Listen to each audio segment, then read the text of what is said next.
তো এই যে আজকে আমি আবার তোমাদের সাথে চলে এসেছি একটা নতুন ভিডিও নিয়ে। তো সবাই কেমন আছো? তো আমি আমার কথাটা কি বলিনি, সবাই কেমন আছো? আমি তো অনেক ভালো আছি, আশা করছি তোমরা সবাই অনেক ভালো আছো। তো আজকে আমি দেখাবো হচ্ছে এই যে আছে, আবার এই দেখো আছে, আবার এই দেখো আছে, এগুলো দেখানোর জন্য আজকে আমি এসেছি। আর এগুলো আমার বাজার থেকে আজকে কিনে এনেছে। তো প্রথমেই দেখিয়ে দিচ্ছি এই যে পেন, অনেক রকমের আছে। একটা skin colour, green colour, pink colour, sky colour, yellow colour. তারপর আছে এই যে রাবার,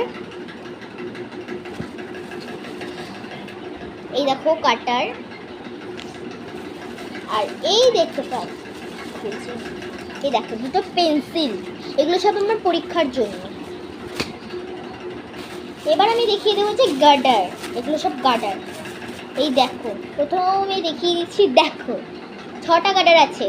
এখানেও কি কি কালার আছে তোমাদের ভালো করে দেখাচ্ছি, তোমরা কমেন্টে অবশ্যই জানাবে যে এটা কি কি কালার আছে, জানাবে। হ্যাঁ, না বুঝতে পারলে আমি তাদেরকে রিপ্লাই দেবো, অবশ্যই আমি কমেন্ট করতে ভালোবাসি। তো এইদিকে দেখো গার্ডার আছে। তো তারপর আর এই যে জিনিসটা, এটা আমি তোমাদের পরে ভিডিওতে দেখাবো। তো এখন আমি তোমাদেরকে আর কিছু দেখাচ্ছি না, বাট পার্ট 2 দেখতে হলে আমার চ্যানেলটাকে সাবস্ক্রাইব করো, অবশ্যই লাইক কমেন্ট শেয়ার করে দেখে নিও। বাই।